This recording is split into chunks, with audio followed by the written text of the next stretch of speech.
Tiếp tục liên quan đến căng thẳng Mỹ-Trung, mới đây tại cuộc họp về hàng hải của Liên Hiệp Quốc, hai nước này đã có những tranh cãi nảy lửa. Ngoại trưởng Antony Blinken đã gọi thẳng chính quyền Bắc Kinh là sự đe dọa cho việc đi lại tự do toàn cầu và sự ổn định thế giới. Trong khi đó, đại sứ Mỹ tại Liên Hiệp Quốc cũng chỉ trích chính quyền ở thủ đô Bắc Kinh là rất ác với chính người dân của mình khi thẳng tay đàn áp bộ phận dân chúng không cùng suy nghĩ và tiếng nói với lãnh đạo ở Trung ương.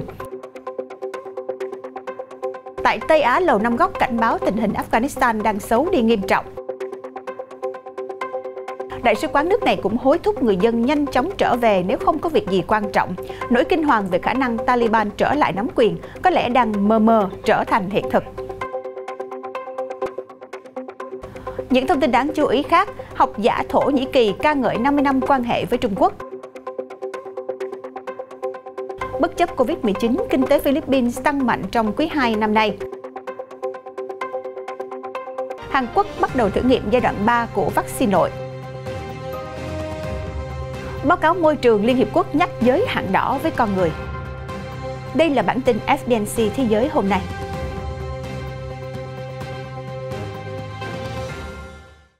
Quý vị đang đến với phần thông tin chi tiết của bản tin FBNC Thế giới hôm nay. Thưa quý vị, trong cuộc họp trực tuyến của Hội đồng Bảo an Liên Hiệp Quốc bàn về các vấn đề biển đảo mới đây, hai phía Mỹ và Trung Quốc đã dành cho nhau sự chỉ trích kịch liệt khi đề cập đến Biển Đông. Ngoại trưởng Mỹ Antony Blinken đã chỉ trích trực tiếp Trung Quốc là gây nguy hiểm cho các tàu thuyền đi lại tại Biển Đông, cũng như thường xuyên có các đòi hỏi phi lý về chủ quyền, đi ngược lại với luật pháp quốc tế. Ông cho rằng một cuộc xung đột tiềm tàng trong tương lai là điều không ai muốn xảy ra vì nó ảnh hưởng nghiêm trọng đến an ninh và thương mại toàn cầu. Phó đại sứ Trung Quốc tại Hội đồng Bảo an, ông Dai Bing đã ngay lập tức đáp trả gay gắt. Ông nói việc Mỹ gửi tàu chiến và sân bay tới Biển Đông là hành vi gây hấn trước, tạo ra các căng thẳng không đáng có và đẩy khu vực vào tình thế có thể xung đột trong tương lai.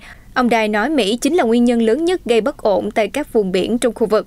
Biển Đông, nơi Trung Quốc yêu sách tới 80% diện tích mặt nước, bao trùm cả lãnh hải của hàng loạt quốc gia như Việt Nam, Malaysia, Indonesia, Brunei hay Philippines. Trước đó, chiến tranh thế giới thứ hai, cực nam của Trung Quốc chỉ tới đảo Hải Nam. Năm 1974, nước này tấn công Hoàng Sa của Việt Nam. Năm 1988, lợi dụng tình hình bất ổn, Trung Quốc chiếm tiếp một số đảo tại quần đảo Trường Sa. Đến nay, Trung Quốc yêu sách gần như toàn bộ vùng biển và đang muốn tiến ra cả Thái Bình Dương. Đại sứ Mỹ tại Liên Hiệp Quốc bà Linda Thomas Greenfield, người có hàm tương đương Thứ trưởng Ngoại giao, mới đây cho biết Trung Quốc đã và đang áp đặt người dân của họ một cách khủng khiếp, nhất là những người không cùng suy nghĩ và tư tưởng với các lãnh đạo chính trị tại thủ đô Bắc Kinh. Đại sứ Mỹ tại Liên Hợp Quốc bà Linda Thomas Greenfield hiện đang ở Nhật sau khi tham dự lễ bế mạc Olympic Tokyo 2020 đã nhận lời phỏng vấn của kênh truyền hình NHK. Mở đầu bà chúc mừng nước chủ nhà tổ chức thành công một Thế vận hội gây tranh cãi và vất vả nhất lịch sử. Cả thế giới đều ghi nhận và đánh giá những nỗ lực phi thường của Tokyo trong thời gian vừa qua khi đề cập đến Olympic mùa đông Bắc Kinh 2022 và nhiều tiếng nói kêu gọi tẩy chay kỳ Thế vận hội này bởi những vi phạm đàn áp con người của Trung Quốc. Đại sứ Linda nói, không nghi ngờ gì, chính quyền Bắc Kinh đã rất tàn nhẫn với chính người dân nước họ, những người ở Tây Tạng, Tân Cương và Hồng Kông có tiếng nói khác với Trung ương. Ngoài ra, bà Linda cũng kêu gọi Trung Quốc hợp tác với Tổ chức Y tế Thế giới WHO để điều tra nguồn gốc COVID-19. Chúng ta chỉ có thể tránh được thảm họa tương tự nếu hiểu rõ nguồn gốc của đại dịch hiện nay. Đây là vấn đề về khoa học và sức khỏe, chứ không phải vấn đề chính trị. Bà Linda không đề cập tới việc liệu Mỹ có tẩy chay Olympic Bắc Kinh 2022 hay không. Trước đó, Tổng thống Joe Biden từng cho rằng nước Mỹ sẽ không tẩy chay Thế vận hội này, nhưng yêu cầu Trung Quốc phải chịu trách nhiệm trước các hành vi đàn áp của mình. Đại diện của Lầu Năm Góc mới đây thông tin tình hình an ninh tại Afghanistan đang xấu đi nhanh chóng, không như những gì họ lên kế hoạch, trong bối cảnh Taliban đã bắt đầu chiếm giữ được nhiều tỉnh thành quan trọng. Phát ngôn viên Bộ Quốc phòng Mỹ John Kirby nói rằng Washington rất lo ngại về tình hình Afghanistan thời gian gần đây. Tuy nhiên, ông vẫn hy vọng chính phủ ở thủ đô Kabul có đủ năng lực để đối phó với phiến quân.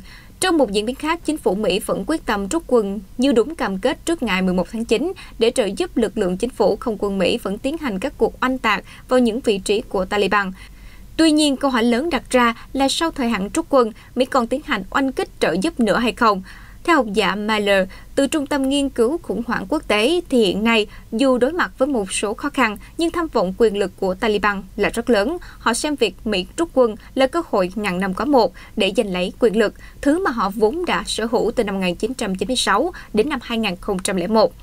Học giả Michael Coleman từ Trung tâm Nghiên cứu Quốc tế Woodrow Wilson nói, ông cảm thấy lo sợ vì viễn cảnh Taliban vẫn duy trì được sức mạnh quân sự và một quyết tâm rất lớn để cướp chính quyền, trong khi Mỹ và phương Tây gần như không còn cơ hội giúp chính phủ Afghanistan thay đổi tình thế. Ông Aaron Davis Miller, chuyên gia phân tích quốc tế tại Carnegie Endowment, cho rằng những vụ oanh kích như hiện nay với cơ bản không thể giúp giành chiến thắng trong toàn bộ cuộc chiến. Và trước tình hình an ninh đang ngày một xấu đi tại Afghanistan, khi giao tranh giữa Taliban và quân chính phủ vẫn diễn ra ác liệt nhiều nơi, Đại sứ quán Mỹ tại thủ đô Kabul đã hối thúc công dân ngay lập tức rời khỏi càng sớm càng tốt. Lời kêu gọi được Đại sứ quán Mỹ đưa ra trong thời hạn chót NATO rút quân là ngày 11 tháng 9, đang đến gần. Lợi dụng điều này, thời gian qua Taliban đã tăng cường tấn công và đã chiếm được một số tỉnh thành quan trọng. Được biết hiện nay, quân đội Mỹ đã rút gần hết và người Mỹ ở lại cũng không còn nhiều, chỉ một số ít đang làm nhiệm vụ hậu cần. Nhiều người lo ngại nếu Taliban trở lại nắm quyền, họ sẽ áp dụng các chính sách Hồi giáo hà khắc như cấm âm nhạc và không cho phụ nữ trẻ em gái được đến trường cũng như tham gia các công việc công cộng. Tuy nhiên, Tổng thống Joe Biden cũng gần như là người tiền nhiệm ông Donald Trump đều muốn tránh xa các vùng lầy Afghanistan và để người dân nước này tự quyết định số phận.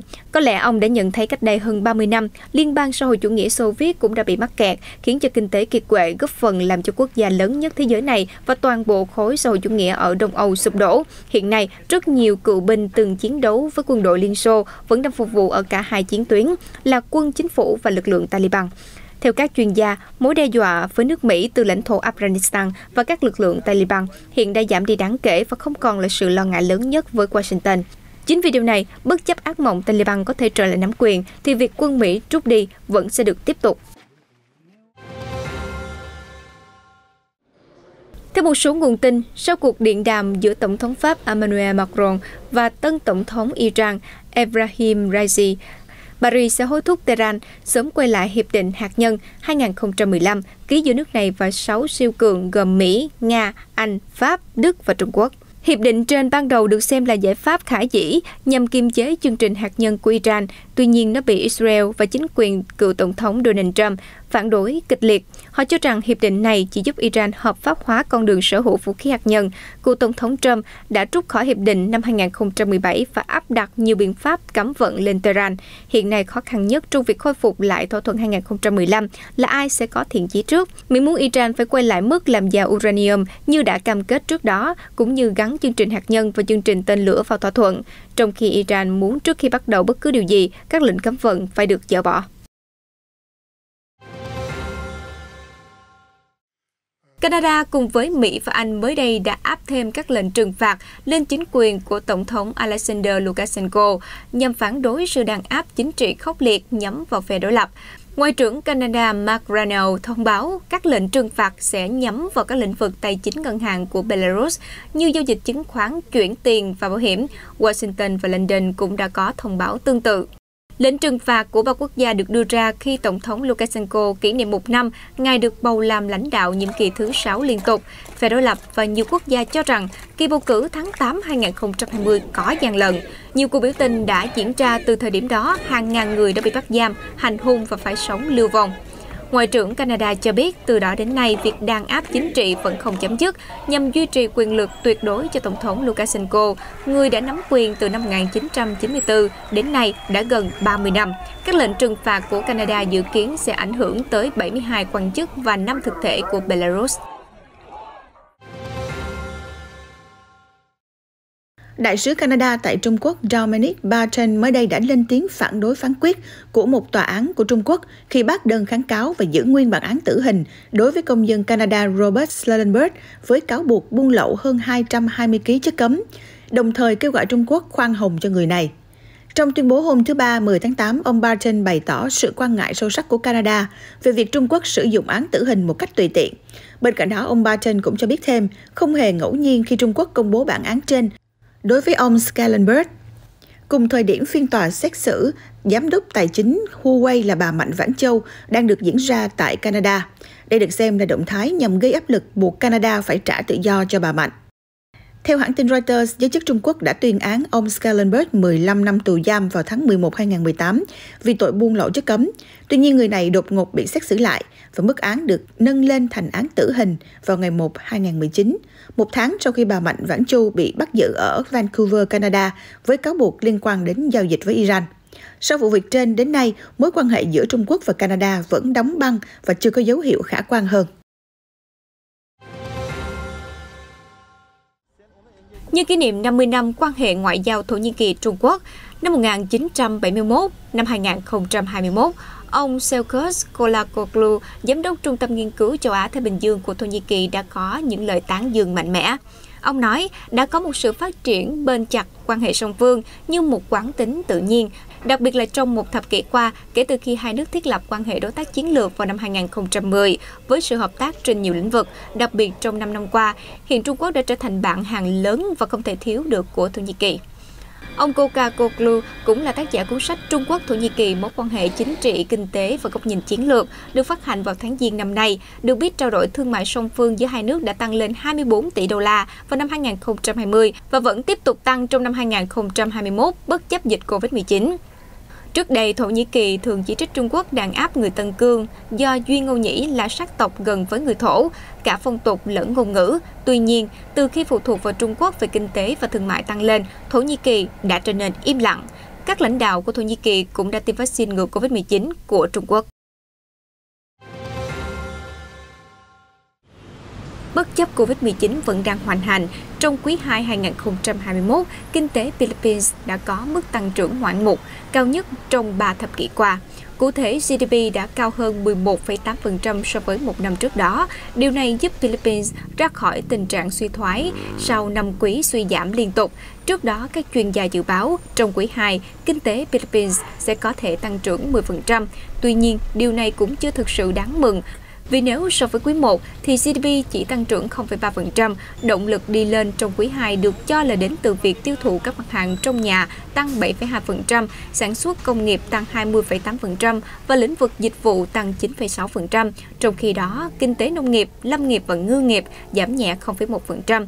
Theo các chuyên gia, trong 6 tháng cuối năm 2021, kinh tế phải tăng trưởng ít nhất 8,2% mới đạt được mục tiêu cả năm tăng trưởng từ 6 đến 7%. Điều này sẽ phụ thuộc vào số ca mắc Covid-19 ở các đô thị lớn trong thời gian sắp tới. Các lệnh phong tỏa và giới nghiêm ngày càng kéo dài, mục tiêu trên càng khó thành hiện thực. Cơ quan Y tế Hàn Quốc mới đây cho biết vaccine nội GBB510 do tập đoàn dược phẩm SK Biogen phát triển đã tiến hành thử nghiệm giai đoạn 3 và thu về kết quả rất tích cực. Đây sẽ là bước tiến lớn để cuối năm nay Hàn Quốc có vaccine nội cung cấp cho dân chúng. SK, đơn vị đã phát triển GBB510, cũng là đối tác sản xuất vaccine của AstraZeneca của Anh và Novavax của Mỹ để phân phối ở thị trường châu Á. Hàn Quốc hiện nay đã tiêm chủng đầy đủ cho khoảng 15,4% trên tổng số 52 triệu dân. Các loại vaccine được sử dụng chủ yếu là AstraZeneca, Pfizer và Moderna. Tuy nhiên, mới đây chính phủ Hàn Quốc thông báo việc tiêm chủng có thể bị chậm lại do Moderna không thể giao hàng như dự định vì gặp phải các vấn đề trong sản xuất. Chính phủ Hàn Quốc cũng thông báo hiện nay có ít nhất 7 hãng dược phẩm của nước này đang thử nghiệm vaccine của riêng mình phát triển. Các cộng đồng bản địa Mexico hôm 9 tháng 8 đã tụ tập ở quảng trường Zócalo tại thủ đô nước này để hân hoan chào đón Ngày Quốc tế Dân tộc Bản địa Thế giới. Một màn trình diễn đặc sắc mang tên Vũ điệu của quỷ, một điệu nhảy có nguồn từ miền Nam Mexico, đã được thể hiện bởi các vũ công dân gian, được chia thành hai nhóm. Một nhóm đeo mặt nạ đỏ, tượng trưng người dân bản địa trong kiếp nô lệ vào thời kỳ Tây Ban Nha đô hộ, trong khi nhóm vũ công còn lại với mặt nạ trắng, cùng với trang phục lộng lẫy, mô tả lại nước da và ngoại hình của những thực dân Tây Ban Nha. Theo cơ quan điều tra dân số Mexico, hiện có khoảng 17 triệu công dân bản địa trên khắp đất nước này, thuộc hơn 70 bộ tộc khác nhau. Điều này đã khiến Mexico trở thành quốc gia có số lượng người dân bản địa lớn nhất ở châu Mỹ. Tuy nhiên, một tuyên bố của Liên Hiệp Quốc về quyền của người bản địa cho thấy những người dân bản địa nước này là một trong những nhóm người dễ bị tổn thương nhất, với 70% dân số bản địa đang sống trong cảnh nghèo đói. Tại một cuộc họp nội các vừa được tổ chức mới đây, Tổng thống Uruguay Luis Lacalle Pou thông báo quốc gia này sẽ bắt đầu mở cửa biên giới trở lại từ tháng 9. Quyết định này được giới chức Uruguay đưa ra trong bối cảnh tình hình dịch bệnh tại đây có xu hướng tích cực hơn so với ca mắc mới giảm, cũng như không ghi nhận ca tử vong COVID-19 nào vào cuối tuần qua. Theo đó, người nước ngoài sở hữu tài sản ở Uruguay có chứng thực đã tiêm vaccine ngừa COVID-19 hoặc kết quả xét nghiệm PCR âm tính với virus SARS-CoV-2 sẽ được phép nhập cảnh vào Uruguay kể từ ngày 1 tháng 9. Trong khi đó, những trường hợp còn lại có thể đến nước này khi tình hình dịch bệnh trong khu vực đã được kiểm soát, dự kiến là trước ngày 1 tháng 11. Bên cạnh đó, ông Lacalle Pou còn chia sẻ, hiện các chức trách nước này vẫn đang đẩy mạnh chiến dịch tiêm chủng trong nước, tiến đến mục tiêu hơn 75% dân số được tiêm vaccine ngừa COVID-19, cũng như bắt đầu triển khai các kế hoạch tiêm liều vaccine tăng cường thứ 3 cho công dân của mình. Trong báo cáo về môi trường mới nhất của Liên Hợp Quốc phát hành ngày 9 tháng 8, đề cập đến tình trạng nóng lên toàn cầu đang ngày càng trở nên nghiêm trọng, thế giới đang đối mặt với rủi ro khủng khiếp hơn rất nhiều so với những thập kỷ trước. Báo cáo khẳng định những thảm họa thiên nhiên hiện tại như cháy rừng, động đất, thiên tai đều xuất phát từ các hành động của con người. Để khắc phục, chỉ có những hành động mạnh mẽ và quyết liệt của con người mới mang lại hy vọng. Tuy nhiên, hiện nay, nhiều quốc gia đang không hề nỗ lực. Hành động khẩn cấp nhất hiện tại là làm sao phải cắt giảm lượng khí thải nhà kính CO2 ra môi trường. Do tác động của biến đổi khí hậu, riêng tại bang California của Mỹ, những ngày qua, hơn 500.000 hectare rừng đã bị thiêu rụi. Thành phố Venice của Ý cũng ngập sâu trong nước. Tổng thư ký Liên Hợp Quốc Antonio Guterres đã gọi báo cáo mới nhất là lời cảnh tỉnh, là giới hạn đỏ của con người. Ông cho biết trong một bài phát biểu mới đây, báo cáo đã giống lên hồi chuông nhắc nhở nghiêm khắc chúng ta phải dừng lại các hành vi hủy hoại môi trường như xả khí CO2, khai thác tận diệt các nguồn tài nguyên thiên nhiên và không bảo vệ những khu rừng nguyên sinh. Nhân loại đang đối mặt với nhiều nguy hiểm lớn hơn bao giờ hết. Trong một báo cáo mới nhất, công ty tư vấn tài nguyên thiên nhiên Wood Mackenzie cho biết, việc cắt giảm lượng phát thải thép toàn cầu từ 3 tỷ tấn carbon dioxide vào năm 2020 xuống còn 780 triệu tấn vào năm 2050 sẽ là một thách thức vô cùng lớn đối với một ngành công nghiệp chiếm 7% lượng khí thải gây hiệu ứng nhà kính trên toàn cầu. Theo ông Michiel Vora, nhà phân tích cấp cao của Wood Mackenzie, để đáp ứng được mục tiêu cắt giảm 75% lượng khí thải trên, ngành thép thế giới cần ưu tiên khử carbon. Bên cạnh đó, các nền kinh tế tiên tiến cũng phải áp dụng các biện pháp sản xuất thép mới, sáng tạo hơn như sử dụng hydro, cũng như triển khai hợp tác kỹ thuật và được hỗ trợ chính sách từ chính phủ. Ông Michiel Vora cho biết trong 30 năm tới, nhu cầu đối với kim loại công nghiệp chủ chốt sẽ tăng 23% lên 2,3 tỷ tấn, chủ yếu là do các nền kinh tế đang phát triển thúc đẩy như Ấn Độ, Đông Nam Á hay Nam Mỹ. Tuy nhiên, lượng tiêu thụ thép ở Trung Quốc, nơi chiếm gần 60% lượng thép thô thế giới, được dự báo sẽ chậm lại sau khi đạt đỉnh trong thời gian tới. Tuy nhiên, Trung Quốc cần cắt giảm 88% lượng khí thải so với mức hiện tại thì mới có thể đạt được mục tiêu trên. Như vậy có thể thấy đó là một thách thức vô cùng lớn và việc vượt qua chúng sẽ đòi hỏi ngành thép cần có hành động ngay lập tức như tăng gấp đôi lượng phế liệu đầu vào, tăng gấp 3 lần sản xuất và sử dụng sắt khử trực tiếp, đồng thời thu giữ và lưu giữ 45% lượng khí thải carbon.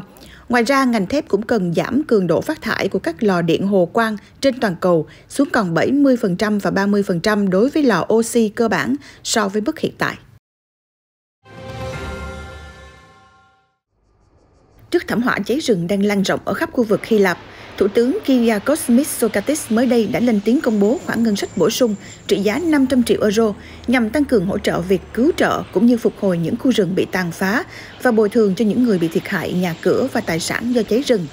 Bên cạnh đó, ông Mitsotakis còn thay mặt chính phủ Hy Lạp gửi lời xin lỗi đến toàn thể người dân đất nước này vì sự thất bại trong việc giải quyết tình trạng hỏa hoạn nghiêm trọng như hiện nay. Những ngày vừa qua là thời gian khó khăn nhất với Hy Lạp trong nhiều thập kỷ. Chúng tôi đã chiến đấu và vẫn đang chiến đấu bằng tất cả lực lượng và nguồn lực của mình. Nhưng cái mà chúng tôi đang phải đối mặt là một thảm họa thiên nhiên lớn chưa từng có.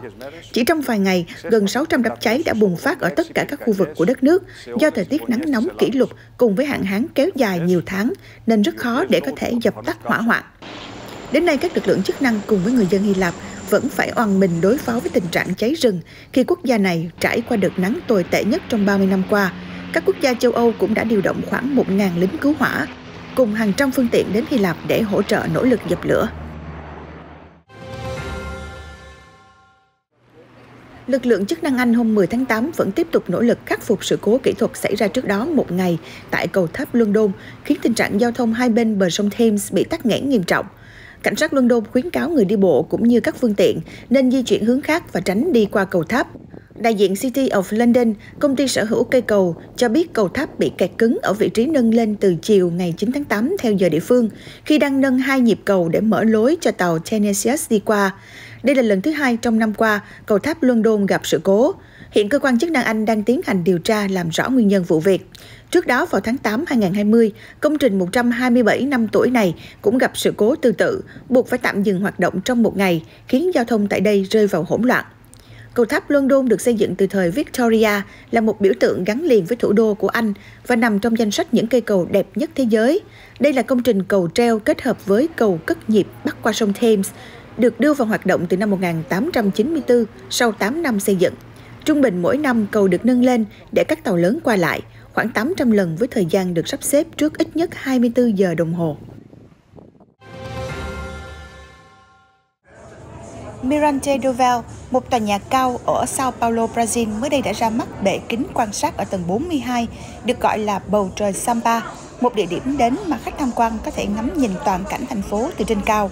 Nhiều du khách đến đây đã tỏ ra vô cùng thích thú với trải nghiệm thú vị này. Tuy nhiên, đối với một số khác thì đây lại là một thử thách về độ cao. Tôi đã nghĩ mình sẽ không sợ đâu, nhưng khi bước ra tôi đã rất sợ hãi. Sau đó tôi lại bất ngờ với khung cảnh tuyệt đẹp khi nhìn từ góc độ này. Nỗi sợ của tôi hoàn toàn biến mất. Mirante do Val là tòa nhà chọc trời cao nhất của thành phố Sao Paulo với độ cao 170 m. Theo nhà quản lý tòa nhà, bệ kính bầu trời Sampa được lấy cảm hứng từ hộp quan sát Sky Deck trên tầng 103 của tháp Willis ở Chicago, Mỹ. Cậu bé Noah Schwarzer, 9 tuổi, một học sinh lớp 4 có cha là một sĩ quan của Sở Cảnh sát Metro Las Vegas, Mỹ, đã chết vào cuối tháng 6 do Covid-19, mới đây đã được các sĩ quan hộ tống đến trường vào ngày 9 tháng 8, ngày đầu tiên mà Noah trở lại trường. Theo video từ Sở Cảnh sát cho thấy cậu bé 9 tuổi mang ba lô Star Wars và đeo cà vạt, vô cùng hạnh phúc khi được những đồng nghiệp của cha mình đến rước đi học. Trong một bài đăng trên mạng xã hội Twitter, đại diện của Cảnh sát Metro Las Vegas cho biết cha của Noah, cảnh sát viên Jason Schwarzer, đã qua đời vào ngày 24 tháng 6 vừa qua do nhiễm Covid-19 và chúng tôi sẽ không bao giờ bỏ gia đình của những người đã mất lại phía sau.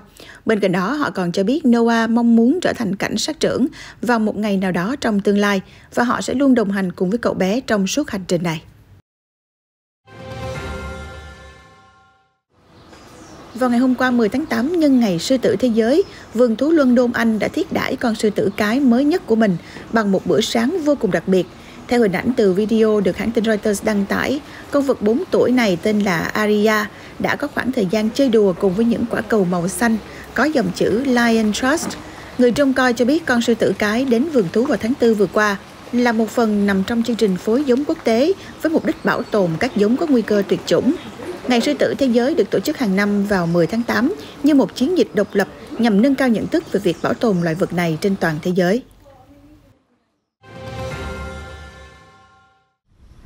Một khu bảo tồn gần bờ sông Yamuna ở ngoại ô thành phố cổ Mathura, Ấn Độ, mới đây đã tổ chức một bữa tiệc linh đình cho những con voi hiện đang được nuôi dưỡng tại đây nhân ngày voi thế giới 12 tháng 8.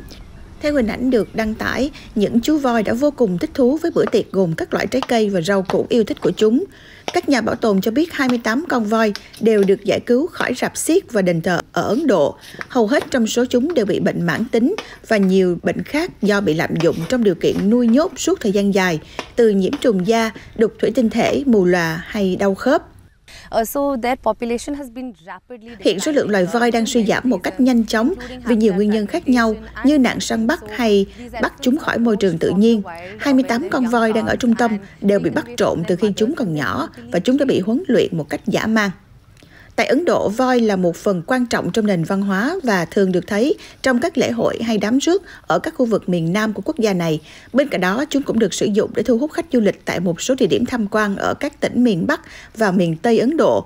Mặc dù loài voi được tôn vinh như một biểu tượng văn hóa và tôn giáo, nhưng nhiều khi chúng lại bị đối xử tàn bạo và trở thành nạn nhân của săn trộm hay bị đầu độc. Voi châu Á chủ yếu được tìm thấy ở Ấn Độ và một số khu vực ở Nam và Đông Nam Á. Theo số liệu của chính phủ, số lượng voi ở Ấn Độ vào năm 2017 là khoảng hơn 27.300 con. Và những thông tin vừa rồi cũng đã khép lại FBNC Thế giới hôm nay. Cảm ơn quý vị đã quan tâm theo dõi. Xin chào và hẹn gặp lại.